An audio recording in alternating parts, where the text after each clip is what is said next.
Hola, queridos oyentes, soy Clara y este es su espacio de verdad. ¿Saben?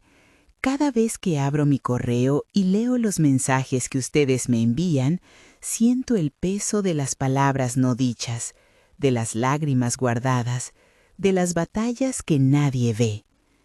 Y es por eso que este canal existe. Aquí, usted, nuestro suscriptor, es nuestro protagonista. No yo, no personajes inventados.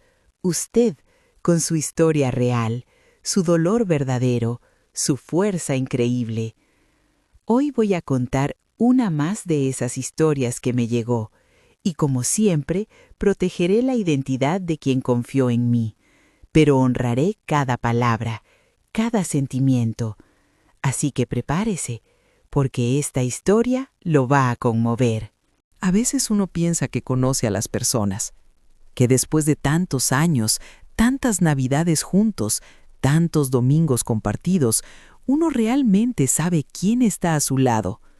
Pero hay momentos en la vida que te enseñan que estabas equivocada. Y cuando eso pasa, duele de una forma que no sabía que existía. Me llamo Isaura, tengo 62 años, y lo que voy a contar pasó hace 3 semanas, el día después de Navidad. Todavía me cuesta respirar cuando lo recuerdo. Ese día me levanté temprano, como siempre. Preparé café, puse la mesa con las sobras de la cena de Navidad. Había comprado un roscón especial, de esos caros, porque sabía que a mi nieto le encantaban. Pedro, mi hijo, había dicho que vendría con su familia a media mañana. Yo estaba contenta. Cansada, eso sí, porque la cena del 24 me había dejado agotada, pero contenta. Limpié la casa otra vez, aunque ya estaba limpia. Puse flores frescas en la mesa. Me arreglé un poco, me puse el suéter nuevo que me había regalado mi hermana. Esperé. Las 11 pasaron, luego las 12. Llamé a Pedro. No contestó. Le mandé un mensaje. «Hijo, los espero para comer. Hay roscón». Nada. 2 rayitas grises. Ni siquiera lo había leído. A la 1:30, mi nieto, que tiene 16 años, me mandó una captura de pantalla. No sé ni cómo la consiguió. Era de un grupo de WhatsApp familiar que yo no conocía. El grupo se llamaba Familia sin Abuela. Y ahí estaba todo. Pedro había escrito: «Mi abuela es tan tonta que ayer le dimos los regalos más feos y ella lloró de agradecida. Mi mamá dice que solo sirve para darnos dinero. Mi hija se rió. El banco dice que cancelaste la hipoteca de mi casa». Leí eso 3 veces, 4, 5. Me senté en la silla de la cocina. El roscón seguía ahí, en su caja dorada. La mesa puesta, el café frío. No lloré. No grité, solo me quedé mirando la pantalla del teléfono, las letras, las palabras. Mi abuela es tan tonta, solo sirve para darnos dinero. Cancelaste la hipoteca de mi casa. Esa última frase no la entendí al principio. ¿Qué hipoteca? Yo nunca. Y entonces recordé. Hace 6 años, Pedro vino a mi casa llorando. Decía que el banco le iba a quitar su casa, que su esposa estaba enferma de los nervios, que los niños iban a quedar en la calle.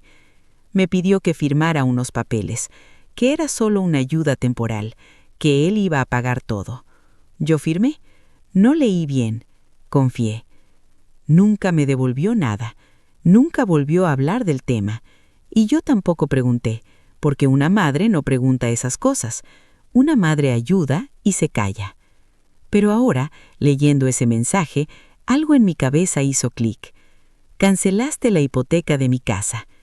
No era su casa, era la mía. Yo había firmado como titular. Yo había pagado durante 6 años, cada mes, sin falta, con mi pensión y los ahorros que me quedaban de cuando trabajaba de maestra. Me levanté despacio, guardé el roscón en la nevera, apagué el café, me quité el suéter nuevo y lo doblé con cuidado. Me puse el de siempre, el viejo, el cómodo.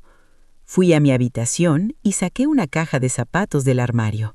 Ahí guardaba todos los papeles importantes, documentos, recibos, cartas del banco. Busqué hasta encontrar la carpeta azul que me había dado el notario hace 6 años.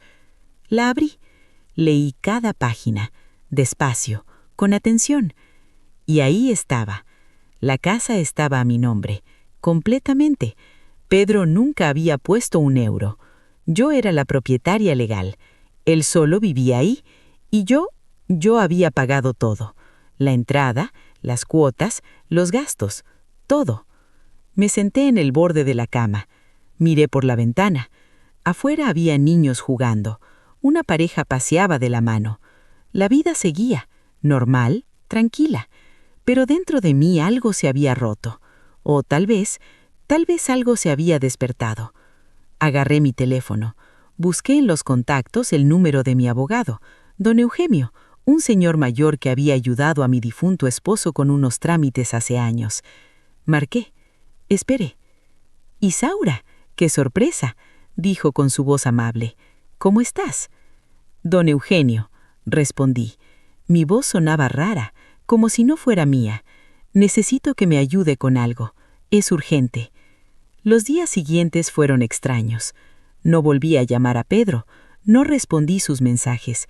Bloqueé el grupo familiar que descubrí que existía. Me quedé en silencio. Don Eugenio vino a mi casa 2 días después de Navidad. Trajo a una abogada joven, especialista en derecho inmobiliario. Se sentaron en mi mesa, la misma donde había puesto el roscón que nadie vino a comer. «Señora Isaura», dijo la abogada, «según estos documentos, usted es la única propietaria de la vivienda ubicada en calle Margaritas, número 43. Su hijo figura como residente, pero sin derechos de propiedad». Asentí.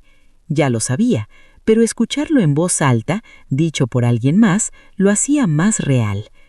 «¿Qué quiere hacer?», preguntó don Eugenio. Me quedé callada un momento. Miré mis manos de 62 años, manos que habían trabajado limpiando casas antes de ser maestra, manos que habían criado a Pedro sola después de que su padre nos abandonara. Manos que habían planchado uniformes, preparado comidas, curado rodillas raspadas. Finalmente dije, «Quiero recuperar mi casa. Quiero que salgan». La abogada tomó notas. Don Eugenio me miró con una mezcla de pena y orgullo. «Será difícil emocionalmente», advirtió, «pero legalmente tiene todo el derecho». «Lo sé», respondí. Y era verdad, lo sabía. Pero por primera vez en mucho tiempo sentía que estaba haciendo algo por mí, no por Pedro, no por nadie más, por mí. Esa noche no pude dormir. Me quedé mirando el techo, recordando, no solo lo de la casa, recordé otras cosas, pequeñas, grandes, todas dolorosas ahora que las veía con claridad. Recordé cuando Pedro me pidió dinero para el colegio de los niños. 5.000 euros. «Es urgente, mamá. Sin esto no pueden estudiar». Le di todo lo que tenía ahorrado para arreglar el techo de mi casa, el techo que todavía gotea cuando llueve fuerte. Recordé cuando me pidió que cuidara a los niños todos los fines de semana durante 1 año entero. «Solo hasta que las cosas mejoren, mamá». Cancelé mis clases de pintura, dejé de ver a mis amigas. Me quedaba en su casa, limpiando, cocinando, esperando que regresaran de sus viajes de trabajo. Viajes que ahora sé que eran escapadas a la playa, a restaurantes caros. Vi las fotos en Facebook. Recordé la última Navidad, los regalos que me dieron, una bufanda barata, de esas de mercadillo, un perfume de marca blanca, una caja de bombones que estaba a mitad de precio. Los abrí sonriendo, agradecida, mientras ellos grababan en video para reírse después. Recordé y recordé y recordé, y con cada recuerdo, algo dentro de mí se iba endureciendo. No era odio, era claridad, como cuando limpias una ventana sucia y de repente ves lo que siempre estuvo ahí, pero no querías mirar. El 3 de enero recibí la primera llamada de Pedro. No la contesté, luego otra y otra. Después vinieron los mensajes. «Mamá, ¿estás bien? Mamá, estamos preocupados. Mamá, contesta, por favor». Ninguno decía perdón, ninguno explicaba lo del grupo, lo de los regalos, lo de llamarme tonta. El 5 de enero, un viernes, don Eugenio me llamó. Ya está todo listo. El lunes se le entrega la notificación de desalojo. Tienen 30 días para abandonar la propiedad. Gracias, dije, y colgué. Esa tarde salí a caminar. Hacía frío, pero el sol brillaba. Fui al parque donde solía llevar a Pedro cuando era niño. Me senté en un banco. Observé a las madres con sus hijos. Algunas reñían, otras abrazaban, otras simplemente estaban ahí, cansadas, pacientes. Una señora mayor se sentó a mi lado. Tenía el pelo blanco, muy corto, y ojos azules muy claros. «Hace un día bonito, ¿verdad?», dijo. «Sí», respondí. Nos quedamos en silencio un rato. Luego ella habló de nuevo. «¿Sabe qué aprendí a los 70 años?», preguntó sin mirarme. Que amar a alguien no significa dejar que te destruyan, que puedes querer a una persona y aún así alejarte si te hace daño. Me costó mucho entenderlo. La miré. Ella seguía mirando al frente, a los niños jugando. «¿Cómo lo hizo?», pregunté. «Un día a la vez», respondió, llorando cuando necesitaba llorar, descansando cuando necesitaba descansar y recordándome que merezco paz. Usted también la merece, sea lo que sea que esté pasando. Se levantó, me sonrió con dulzura y se fue. Nunca supe su nombre, pero sus palabras se quedaron conmigo como un regalo inesperado. El lunes 8 de enero, a las 11 de la mañana, un notificador tocó la puerta de la casa de calle Margaritas número 43. Mi casa. La casa que yo había pagado. La casa donde vivía mi hijo, su esposa y mis 2 nietos. No estuve ahí. Don Eugenio me dijo que era mejor así, pero me contó después cómo fue. Pedro abrió la puerta en pijama, tomó el sobre, lo abrió, leyó, y según el notificador, su cara pasó del desconcierto a la rabia, al pánico, todo en cuestión de segundos. «Esto es un error», gritó. «Mi madre no haría esto. Esto tiene que ser un error». Pero no era un error. Era una notificación oficial. 30 días para desocupar la vivienda, firmada por mí, avalada por la ley. A las 2 de la tarde, mi teléfono explotó. Llamadas, mensajes, audios largos, Pedro, su esposa, hasta mi nuera, que nunca me hablaba si no era para pedirme algo. No contesté nada. Puse el teléfono en silencio y me preparé un té. Me senté junto a la ventana, la que da al jardín donde antes plantaba rosas. Ahora solo hay tierra seca. No he tenido tiempo de cuidarlo. He estado muy ocupada cuidando de todos menos de mí. Esa noche, Pedro vino a mi casa. Tocó la puerta con furia. Llamó al timbre una y otra vez. Gritó mi nombre. «Mamá, abre, tenemos que hablar». Yo estaba sentada en el sofá, con las luces apagadas. Podía escucharlo perfectamente, pero no me moví, no abrí, no dije nada. Después de media hora se fue.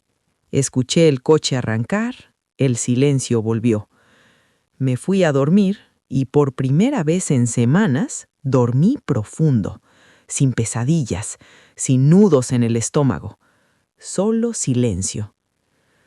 Los días siguientes fueron una montaña rusa emocional.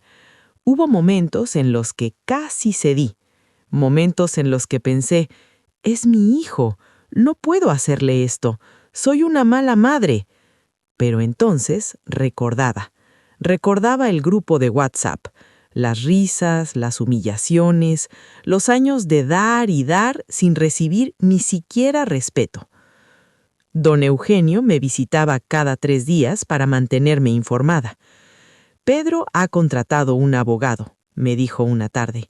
«Dice que tiene derecho a la casa porque ha vivido ahí 6 años».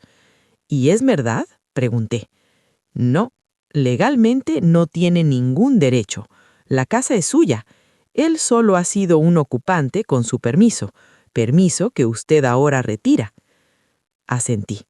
Me dolía el pecho, pero seguí adelante. A mediados de enero recibí una carta. Era de mi nieto, el mayor. Tenía 16 años. Su letra era temblorosa. Abuela Isaura, decía, no sé qué pasó entre tú y papá, pero por favor no nos hagas esto. Mamá llora todos los días. Papá está furioso. Mi hermana no entiende nada. Yo tampoco quiero irme de mi casa. Por favor, te prometo que yo sí te quiero. Te prometo que voy a visitarte más. Por favor. Leí esa carta sentada en mi cama. La leí muchas veces. Lloré. Lloré como no lloraba desde que murió mi esposo. Lloré por ese niño que no tenía la culpa. Lloré por mi hijo que alguna vez fue un niño bueno. Lloré por mí, por todos los años que perdí tratando de ser suficiente para personas que nunca me valoraron. Pero no cambié de opinión, porque sabía, en el fondo de mi corazón, que si cedía ahora, todo seguiría igual. Volvería a ser la abuela tonta, la que sirve para dar dinero, la que aguanta humillaciones con una sonrisa. Y yo ya no quería ser esa persona. El 20 de enero me llegó otro mensaje, esta vez de mi nuera. Era un audio largo, más de 5 minutos. Dudé antes de escucharlo, pero finalmente lo hice. Su voz sonaba cansada, rota. Isaura, decía, ni siquiera me llamó mamá como solía hacer cuando necesitaba dinero, solo Isaura. Sé que estás enojada, y tal vez tienes razón, pero los niños no tienen la culpa. Encontramos un apartamento, pero necesitamos el depósito. Son 2.000 euros. Si nos los prestas, te prometo que te los devolvemos. Te lo juro. Solo necesitamos tu ayuda una última vez. Borré el audio. No respondí. 2 días después, Pedro apareció de nuevo en mi puerta. Esta vez no gritó. Tocó suave. Esperó. Cuando abrí, se veía demacrado, ojos rojos, barba sin afeitar. «Mamá», dijo. Su voz se quebró. «Por favor, hablemos». Lo dejé pasar. Nos sentamos en la sala, el mismo sofá donde jugábamos cuando era niño, donde le leía cuentos, donde lo consolé cuando su padre nos dejó. Se quedó callado un rato largo. Luego habló. «No debí escribir eso en el grupo. Fue cruel. Estaba enojado porque el banco me llamó diciendo que tú habías pedido un reporte de la hipoteca, y yo me asusté. Pensé que nos ibas a echar, y dije cosas horribles para que mi esposa no se pusiera de tu lado». Lo miré. Esperé. Él continuó. «Sé que no he sido un buen hijo. Sé que te he usado. Pero mamá, soy tu único hijo. No puedes hacerme esto. No puedes dejarnos en la calle». «No los voy a dejar en la calle», dije con calma. «Tienen 30 días. Eso es lo que dice la ley. Han tenido tiempo de buscar algo». «Pero es que no tenemos dinero», explotó. «Tú lo sabes. Todo se fue en pagar deudas». «Deudas que hiciste tú. Deudas de caprichos, de viajes, de restaurantes. Yo vi las fotos, Pedro. Vi cómo gastaban mientras yo comía arroz 3 días seguidos para poder pagar la cuota de tu casa». Se quedó mudo. Abrió la boca, la cerró, volvió a abrirla. «Eso es diferente. Nosotros teníamos que mantener las apariencias por mi trabajo». «¿Y yo?», pregunté. Mi voz salió más fuerte de lo que esperaba. «¿Yo no merezco nada? ¿Ni siquiera respeto?». «Claro que sí. Mamá, yo te respeto». «Me llamaste tonta», dije. Las palabras salieron solas. «Dijiste que solo servía para dar dinero. Te reíste de los regalos que me diste. Grabaste mi cara cuando los abrí». Bajó la mirada. Por un momento pensé que iba a llorar, pero no lo hizo. Solo negó la cabeza. Fue una broma. Solo era una broma entre nosotros. Una broma que me rompió el corazón, dije. Se hizo un silencio denso, pesado. Podía escuchar el reloj de la cocina. Tic-tac, tic-tac. ¿Qué quieres que haga?, preguntó finalmente. ¿Qué quieres? ¿Disculpas? Está bien, lo siento. ¿Ya? ¿Podemos olvidar esto y seguir adelante? Lo miré a los ojos. Esos ojos que alguna vez eran los de un niño dulce que me abrazaba antes de dormir. Pero ahora solo veía a un hombre que quería mi perdón sin entender por qué lo necesitaba. Quiero que salgas de mi casa, la casa de calle Margaritas. Quiero recuperar lo que es mío. ¿Y después qué?, preguntó con amargura. Vas a vivir ahí, en una casa de 3 habitaciones, tú sola, mientras tu hijo y tus nietos están quién sabe dónde. Sí, exactamente eso. Se levantó bruscamente. Caminó hacia la puerta. Antes de salir, se giró. Esto no te lo voy a perdonar nunca, dijo. Lo sé, pero yo tampoco te voy a perdonar a ti lo que me hiciste. Así que creo que estamos a mano. Se fue dando un portazo. Yo me quedé sentada en el sofá, temblando, llorando, pero también sintiendo algo nuevo, algo que no había sentido en años. Libertad. Los últimos días de enero fueron caóticos. Pedro intentó de todo. Primero la manipulación emocional, luego las amenazas legales vacías. Después trajo a mi hermana para que me convenciera. Isaura, piénsalo bien, es tu hijo, la familia es lo más importante. Le dije a mi hermana que precisamente por eso estaba haciendo lo que hacía, porque familia no es quien te usa, familia es quien te respeta. El 1 de febrero era el último día del plazo. Don Eugenio me acompañó a la casa de calle Margaritas. Llevaba las llaves nuevas. Habíamos cambiado las cerraduras 2 días antes, cuando Pedro salió a trabajar. Era legal, era mi casa. Cuando llegamos había una mudanza en la puerta. Pedro y su esposa metían cajas en una camioneta alquilada. Los niños estaban sentados en la acera, callados, con cara de no entender nada. Mi nieto mayor me vio, se levantó, caminó hacia mí. «Abuela», dijo. No sonaba enojado, sonaba cansado. ¿De verdad no hay forma de arreglar esto? Lo miré, lo abracé. Sentí que se ponía rígido, pero luego cedió. Se aferró a mí como cuando era pequeño. «Algún día lo entenderás», le dije en voz baja. «Algún día entenderás que una tiene que ponerse límites, que amar a alguien no significa destruirse por ellos».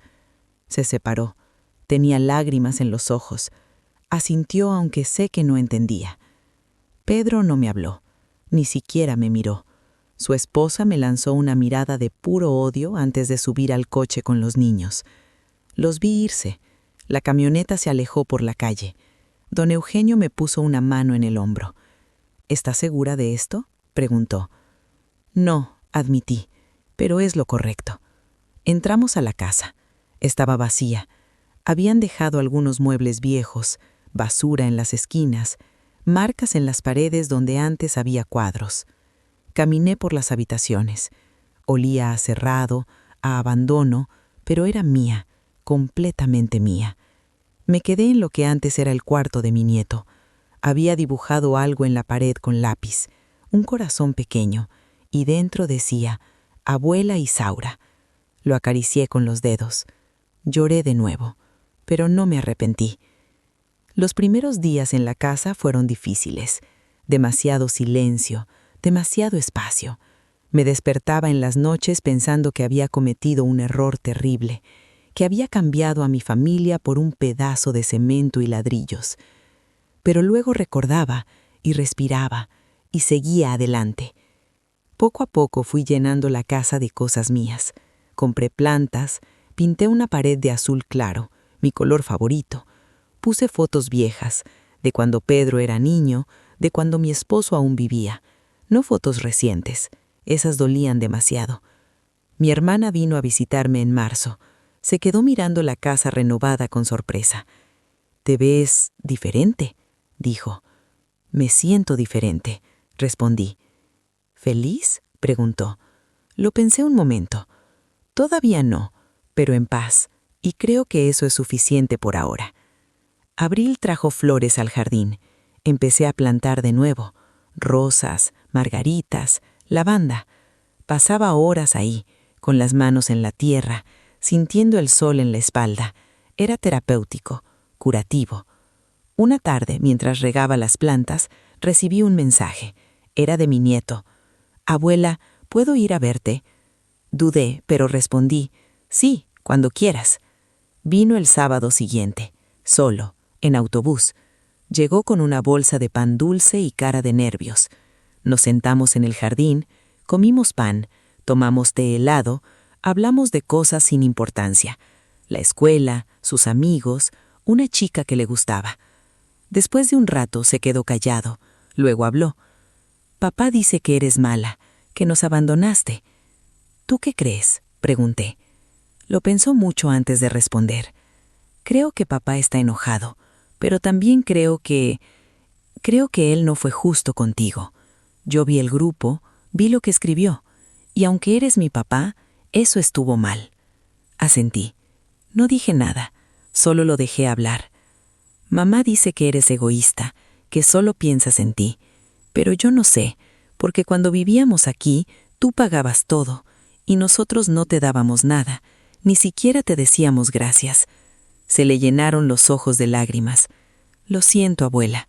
Yo también fui malo contigo. Nunca te visitaba, nunca te llamaba.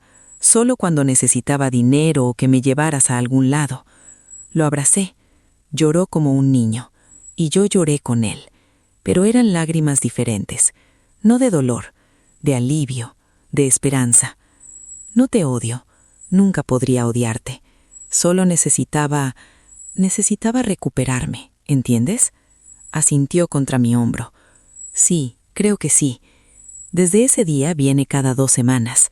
A veces solo, a veces con su hermana, nunca con sus padres. Y está bien así. Pedro y yo no hemos hablado desde febrero.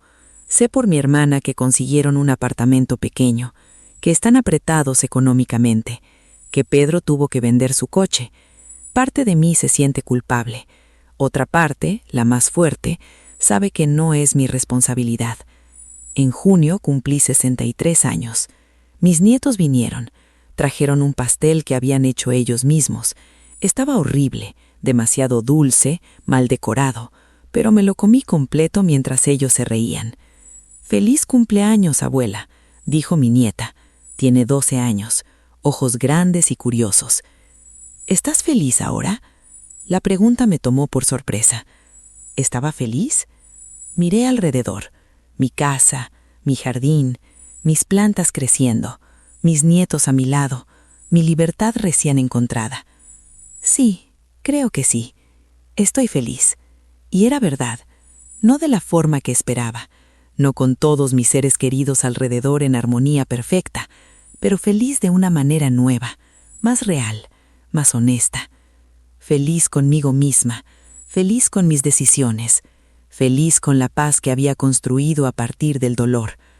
Una noche de julio, sentada en la porche de mi casa, recordé a la señora del parque, la del pelo blanco y ojos azules claros, la que me dijo que merecía paz. «Gracias», susurré al aire, porque donde quiera que estuviera, sus palabras me habían salvado. Ahora duermo bien, como bien, río más, lloro menos.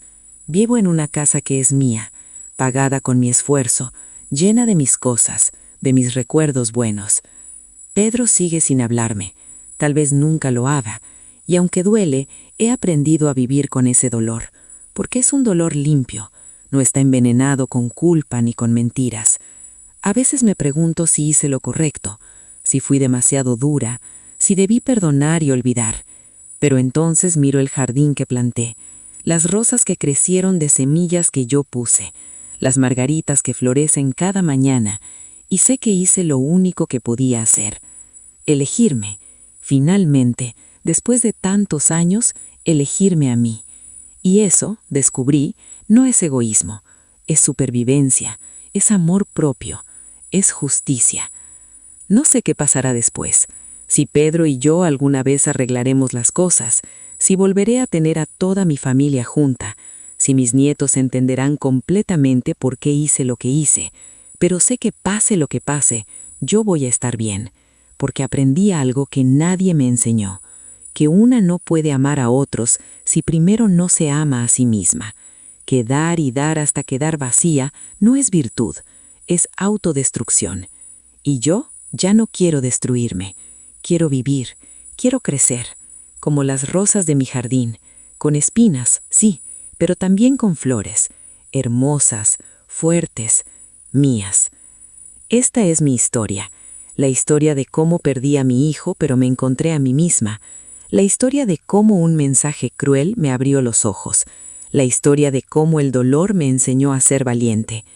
No tiene un final feliz perfecto, pero tiene un final verdadero, y a veces eso es más importante. Soy Isaura, tengo 63 años, vivo sola en una casa llena de plantas. Mis nietos me visitan, mi hijo no me habla, y estoy aprendiendo día a día que eso está bien, porque por primera vez en mucho tiempo yo estoy bien, y eso es suficiente. Y así termina una historia más. Si llegó hasta aquí, muchas gracias por acompañarme. Su presencia aquí significa mucho, no solo para mí, sino para quien tuvo el coraje de compartir lo que vivió. Si este relato lo conmovió de alguna forma, deje su like. Y si aún no está suscrito, suscríbase al canal, porque aquí, todas las semanas, hay una nueva historia esperándolo. ¿Y sabe qué es lo más importante? Si usted tiene una historia que contar, si hay algo guardado en su corazón que necesita ser escuchado, yo estoy aquí. Envíe su historia al correo que está en la descripción de este video. Puede confiar en mí. Voy a proteger su identidad, pero voy a honrar sus palabras. Porque aquí, usted es el protagonista. Hasta la próxima historia. Hasta pronto.